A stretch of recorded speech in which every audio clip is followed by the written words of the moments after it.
Hi everyone, this is Jack Baudry from ObservePoint, and I'm excited to welcome you to the 2016 Analytics Summit.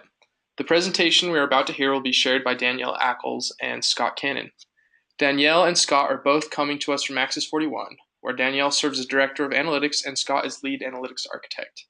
Together they will be sharing insights on why companies need to invest in the discovery phase of analytics. Here's a little background on Danielle and Scott, starting with Danielle. Excelling in high-impact solutions, Danielle Ackles is an IT and marketing professional who has solidified her reputation as an exceptional and proven advisor to major clients for over 18 years. As a trusted consultant for Adobe and Cisco, she's also partnered with companies like Microsoft, Hewlett-Packard, AT&T Wireless, Teradata, and MRM McCann to fulfill their diverse needs and surpass their profitability and marketing expectations. A graduate from Johnson Wales University, she also holds certifications in data management and business intelligence from Microsoft, an analytics practitioner and analytics developer from Adobe. Always motivated to research her latest passions, she is also a diehard fan of her hometown team, the Pittsburgh Steelers.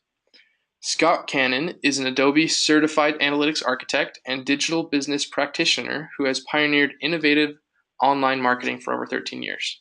Scott is an expert in bridging Google AdWords SEO, web design, and database management technologies into a complete and effective analytics and marketing strategy, and helped brands like Beats by Dre, Johnson & Johnson, John Deere, Apple Incorporated, Carlson Hotels, Experience Arlington, and Vitas Healthcare exceed their business critical goals. When not working, Scott loves spending time with his wife and two boys, anything in the mountains, and toying with the latest nerdy devices in home automation. A football fan, he enjoys the college level and especially his University of Utah Utes. Danielle and Scott will take it away in just a minute, but I want to quickly remind you of a few housekeeping items. Please submit any questions you might have for this speaker in the QA window on your screen. There won't be any live QA during this session, but the Axis 41 team will be responding to your questions directly following the presentation. Also, remember to utilize the various engagement features on your screen, downloading handouts, and sharing social posts from Danielle and Scott's session. All these actions earn badge points for you to stay in the running to win some sweet prizes at the end of today's event. With that, I'm going to hand the mic to Danielle and Scott and sit back and enjoy with the rest of you. Take it away, Danielle and Scott. Thanks, Jack, and we are really excited to be part of this. We've listened to a few of the recordings already and learned a lot, and we're super pumped to be part of this. And as Jack did mention, we are going to be talking about the value of discovery. Over the last couple years, both Scott and I have gone into re-implementations or just implementations starting out, and have come up with some items that we would like to discuss, some pain points that we have discovered working with clients and getting them to be when they implement their solutions, to be in the best place possible to actually glean insights from them. And what the hope of this presentation is just to kind of help you along that path and get you to where you need to be. Yeah, we've certainly discovered a lot of things that we'll go through in this presentation that can really make this value of discovery really work out well for you.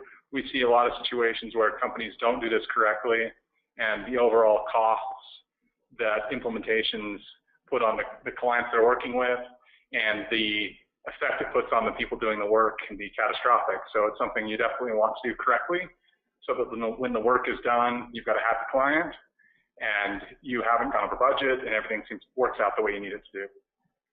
Yeah. Let's go ahead and get started. So this may not be much of a surprise to you. So folks who've actually gone through implementations, this life cycle may look pretty familiar. And so what most will do once they go through an audit such as the ObservePoint audit that we're hoping most of you have already gone through, is kind of hit the ground running and go into the design and deploy phase based off of what the audit has produced, which is amazing. But we would also like to supplement that audit with the define or the discovery phase, because that is equally as important. And like Scott mentioned, will save you a lot of headache, time, money, level of effort, and having to do many resets during the entire life cycle of the project. So we definitely want to drive home the importance of discovery and the define phase. So where you want to start your discussion or with your business decision makers. A lot of projects will go in, they get their ObservePoint audit in hand, and they want to hit the ground running, and I so love the enthusiasm, but we do want to add, just a little more to that. We just want to take a meaningful pause up front and make sure we've got consensus among the people who are holding the purse strings. A lot of times we see that this doesn't happen up front, and then it starts to derail the project once a stakeholder learns about it later on and didn't give their approval or their input. So you definitely want to check with them first. Most companies will have 3 branches of, their executive team. You'll have the technical stakeholder, your marketing stakeholder, and your operations. You do need to actually get sign off from these 3 branches. Another part of this is your project charter. The what and the why. Like, why are you doing implementation? What do you hope to fix? What are the outcomes that you hope to have? And in line with that will be your project scope and goals. Again, this all comes in play with how many resources you're actually going to throw at the project. And as you see here, you have your budget, and you also have your roadmap and timeline. This all needs to be included, especially with your budget. Like I said, the folks who are holding the purse strings will be the ones who are ultimately approving it, which is why you need their sign-off. Another part of that is your communication plan. We've seen a lot of this kind of go wrong when the folks that, as far as your stakeholders on the executive side, but the ones that actually sit up under that, the ones who actually touch the data from day to day, are not part of the communication, and they're kind of left in the dark and may, somewhere down the line, impede what's going on with the overall plan and the roadmap and timeline. So we want to go ahead and mitigate that as much as possible. And as we lead into mitigation, we also want to have a risk management or a change management plan in place. And that should be complete with escalation paths. This is very, very important. We all know that change happens, and it happens often, and you can't really control it, but you can plan for it. And so that is what we need you guys to do and be cognizant of as you're actually going down the path of putting this plan together. Another huge part of that are your dependencies. We've seen a lot of plans are in place, but they don't really take into account what makes this whole thing work and what is up under the hood. And so having a data governance model complete with administration, who's responsible for what. You guys may refer to this out as a RACI, the roles and responsibilities, ones who are accountable, responsible, and things like that. That all needs to be fleshed out. Release cycles, QA cycles, or QA process, and audit cycles, these are more technical in nature, but still need to be fleshed out as well, because this can also derail your project. I know a lot of you guys out there may be on 2-week sprints, you may be on a month sprint, and depending on your organization, you may be on ones that are, even lengthier. So you want to go ahead and call those out and actually align that as much as you can. Data quality, also huge. You want to make sure that, you have a practice in place for how data is being set and collected with definitions and kind of the what's and the whys and nuts and bolts of what's being collected. And one comment on these 3, the ObservePoint tool can be a big help in data quality, audit cycles, all of that. It's something you want to make sure to keep in mind.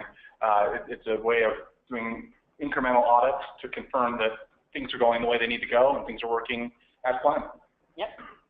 Another part of that is your hardware and software. You have to know what you have, and you have to know how it's talking to each other. This is where compatibility comes into play.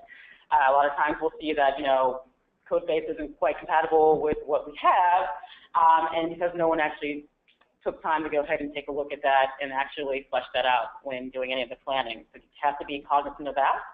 And if not the biggest one is personnel. Do you have the right team assembled to be successful? And that's when you have to kind of take stock of, the skill set in-house. Maybe you need to reach out to a vendor to help with the implementation, or a re-implementation needs to happen.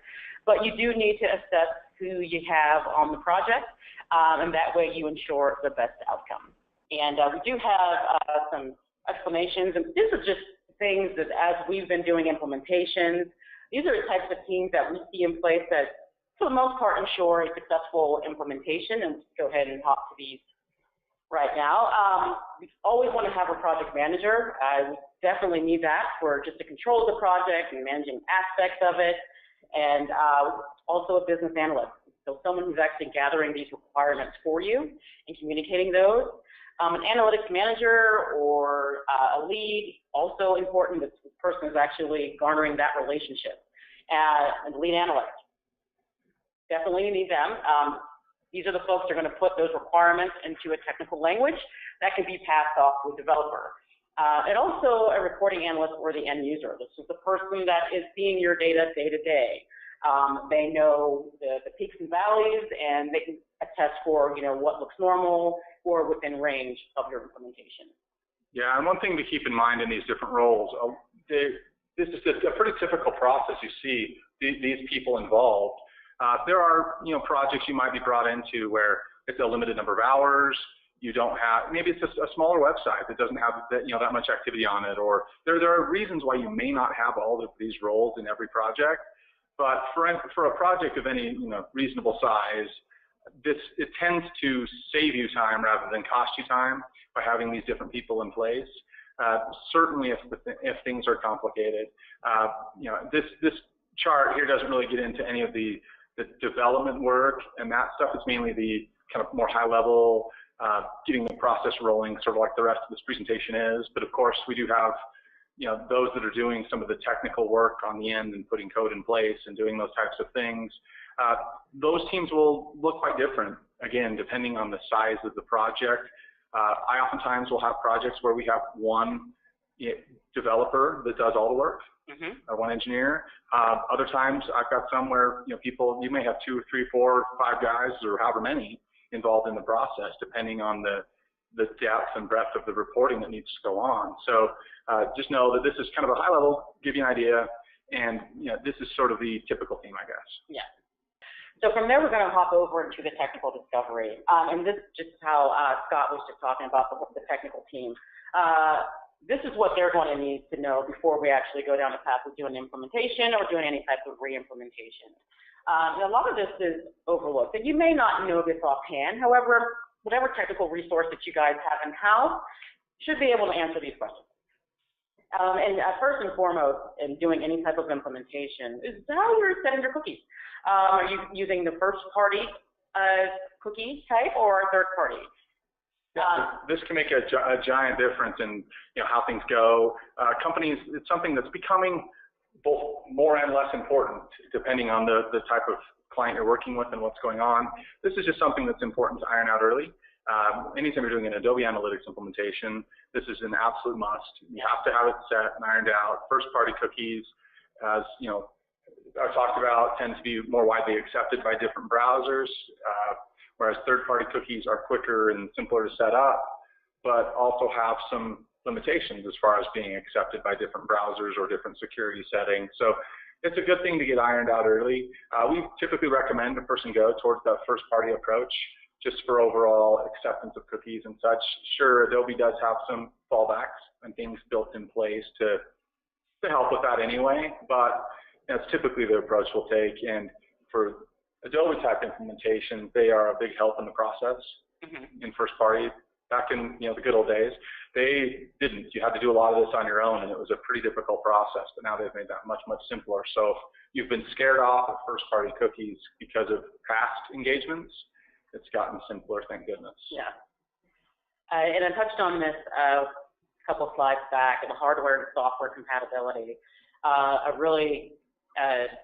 One of the biggest ones that we see day to day are the analytics code versions. And this is across mobile and desktop. Like I said, every company's got a release cycle, every platform has a release cycle, and you need to know how that's going to affect the code you currently have in place. Not only that, any of the plugins that you're using to supplement your implementation, you need to know how that's going to affect it, and kind of get ahead of it before it happens, which is why we brought up the whole change management and risk, and knowing that these things could happen down the line. Bring that into your planning.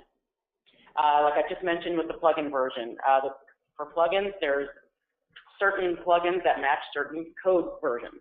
And so that's of uber importance as well. And having the correct plugin version with correct analytics code version will ensure that you're not looking at the data 6 months from now and something doesn't quite add up because the compatibility between the two has been long. Yeah, this is especially important if you're working with a client that's moving from a version of analytics code that's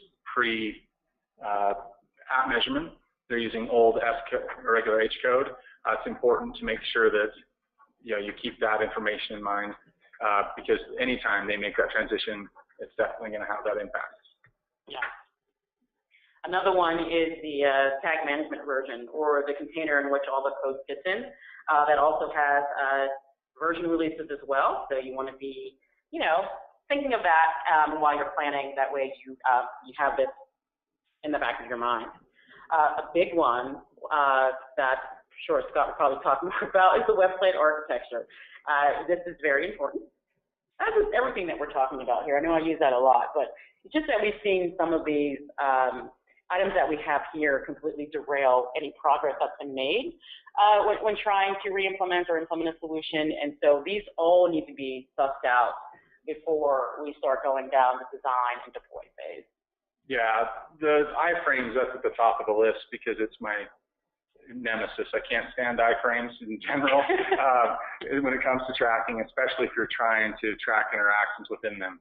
There are some, hoops you can jump through to sort of make it work, but it can be a giant problem when it comes to your scope expanding beyond what you thought it was going to take for a project. Iframes are a huge problem. Video platforms, another giant issue. Every one of them has different tracking requirements and different things that need to be done. And so if you've got one, great. You know what it is. You do that one process and you're set. But if you've got 5 different video tracking platforms, the time you're going to spend on that will likely be close to 5 times as much. Right. So it's something to definitely keep in mind and just know going into a project. That's one of the first things I look at always. The third-party tags or other tracking pixels from marketing campaigns or whatever else.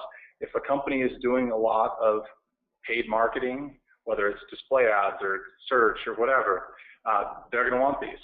If they already have them, great, but we need to make sure we account for those so that they don't get lost in the transition from pre-implementation and post, and make sure that the code version of those things still works. Make sure things haven't changed within that tool. It's important to update at those kinds of times. Web forms, same thing. They've got tons of web forms and they want tracking of individual fields or if they've got tons of forms and they want custom things done within those web forms, it creates a giant amount of work to go through each of those. So again, Danielle, if you want to jump stability there. Oh yeah, and with stability, so we all know that the holidays are upon us. And so, like I said, you should talk to your technical team to understand what the limitations of your platforms are. Let's say with your on an e-commerce site, we all know, like I said, holidays are coming up. You need to know what the limitations are as far as any latency, as far as concurrency, how many people can actually be on it.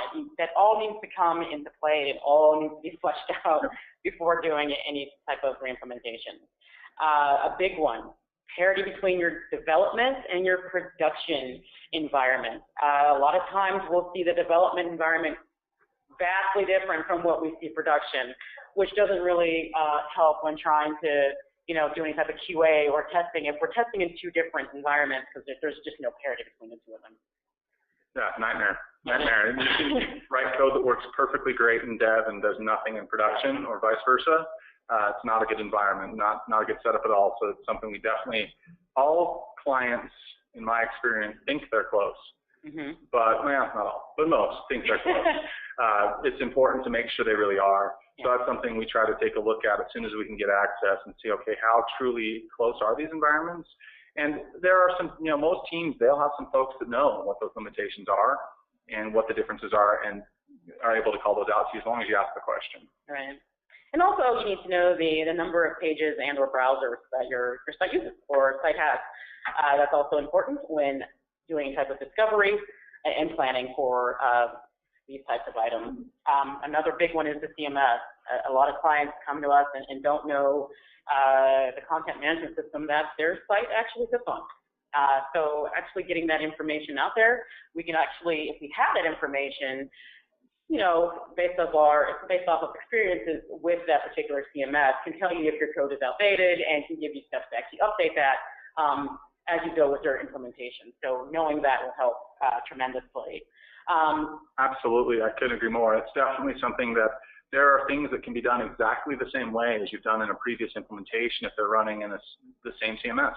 There are great perks there. And one quick comment on the prior item as well, the pages and browsers. This is mainly important when it comes to QA, especially the browsers. If our company is required to do QA as it's several steps along the way, if I've got to do QA in just Google Chrome, or we're doing QA in Chrome, Firefox, Internet Explorer, Safari, Opera, whatever exists out there, mobile devices as well, knowing how many browsers need to be dealt with and need to be stable for that particular site is important. Some companies, they don't want to pay for QA, especially QA across multiple browsers. They just assume things will work. But when you combine multiple browsers and CMS, sometimes there are things that you can know that CMS may have limitations on. So important to keep those things in mind. Yeah. And the last point we want to make here is processing order. Now, this isn't widely communicated. Each platform has a processing order, and that's basically saying that, once the information is collected in an image request and how that platform actually feeds data back into the UI. And there are multiple steps, but what we want to avoid here is a particular step overriding the first or your logic from another step in the process. So you want to be extremely cognizant of that. And if you don't know the processing order for your platform, please reach out to your account manager, actually oversees that relationship, and get to know what that is. That way you're not writing logic, or someone else on your team isn't writing logic that will break yours, because what we want to do is ensure accuracy. And many times we see this going awry because someone else has written logic that will override the logic that was initially put in. Yeah, massive pain point. It's frustrating when you feel like you've got a great solution put together, and then when you go to actually look at reports and look at data, it turns out that it's not at all what you expected. And typically this is the issue. This is a very common cause of that. Again, regardless of platform you're using, there are ways this can become an issue. Right. Okay, and so now we're just going to jump over to our business discovery. We did touch on this with the business stakeholders or the business decision makers, but this will probably go into your charter as well, or at least be thought about in that vein. So as far as your key stakeholder interviews, this is actually getting to the root of what, let's say you have fiscal 2017 goals and objectives. This is what we mean by, gathering interviews with those key stakeholders and learning, what their goals and objectives are for that year, how they plan to actually get those, and what types of KPIs that are needed to actually achieve that, what types of business questions they are trying to answer. And not only that, a step beyond the KPIs are the KPI definitions. There's a lot that goes into that outside of I just want to track search. And you also need to know what the expiration of that is being set. Any type of attribution, let's say if it is search, are you, as far as attribution, are you going to have first touch or last touch? So if I come in via search or via SEO or a paid search, and then let's say I come back, 20 minutes later, I'm still within my visit, and I come in through a display ad. Is the display ad getting credit for me coming back, or it's search? So you actually need to flesh that out before going into that. And also enablement. If any of you out there are doing any type of re-implementation, a lot of times variables are actually being created, but not enabled within the UI. And I know it sounds a little simple, but we see this day to day, and they're like, well, I don't understand. Where's the data going? I don't see it in my reporting. It's like, well, it hasn't really been enabled within the UI, and it's a simple fix, but it's one that is often overlooked. Yeah, the KPIs are the way we try to tie back that the project was a success. There are a lot of companies that they're not familiar at all with what a KPI even is. They have no understanding what a key performance indicator is, but ultimately, if they can come in and say, these are the things that must happen, that we must see, or we're trying to improve, then when we can get to the end of the project, if those things have happened, we've met our goals. Right. It's really important and really helpful, and that's a great way of wrapping everything together and saying, great, we got you what you needed. Exactly. Another item here is the organization dynamic. Sometimes you'll have multiple stakeholders reporting on the data, which makes sense. In any company, you will have your marketing, you'll have your operations, going in, taking a look at metrics that make sense to them. However, you do see kind of a cross collaboration between metrics. And where we see this kind of going astray is, let's say, if there's some type of let's say within a particular group, let's say the marketing group gets credit for getting that user to a page, but the technical or operations group doesn't get credit until they convert. And we only have one metric that says, hey, they got to this page, or it's considered conversion. You kind of need to define what conversion is for both teams. And maybe that involves setting two variables to actually measure the success. But we see that a lot, where one team thinks that this metric definition pertains to them, and the other one thinks it pertains to them, but in a different way and different logic and behavior. And this is something you can typically work out really easily as long as it's discussed. Right. It's when it's not discussed that you run into trouble and you aren't able to get this to go down the right track. And it ends up becoming a difficulty, because then you have people within the organization who almost come to fighting over different things because they both have their different opinions of things. So it's important to bring it up early, and then you don't have to worry about it. Exactly. And also you want to keep a matrix of what is currently being collected. A lot of you will probably refer to this as your solution design reference or your SDR. That should always be a living document, and should always be updated when, let's say, if we go a couple months into our analytics implementation and there's some things that we need to repurpose, or just some things that we need to purge because a change in priorities has happened. You also want to keep this updated and communicated throughout all the stakeholders that are involved. That way, if a variable that is near and dear to their heart changes in definition or in attribution or in expiration, they would need to know that. That way, when they're doing reporting, let's say if they do a year-over-year report, they're not looking at something that we've changed midway and they have no idea, and now the data is just, it's not. Yeah, broken. I mean, they can literally be terrible for them to look at. And they, run one report, looks great. They extend that date range, all of a sudden everything looks terrible. So it's important to keep that in mind. Yes. So, as a point of this is just to, prevent any issues from happening. Like I said, planning is everything when doing any type of implementation or re-implementation. This will not only save you a lot of money, but a lot of time, a lot of gray hairs, a lot of level of effort, and that is our hope with this presentation. It's just to kind of get you thinking about ways that you can kind of steer your project in the right path and have as little as possible, many bumps or bottlenecks as humanly possible when doing this type of work.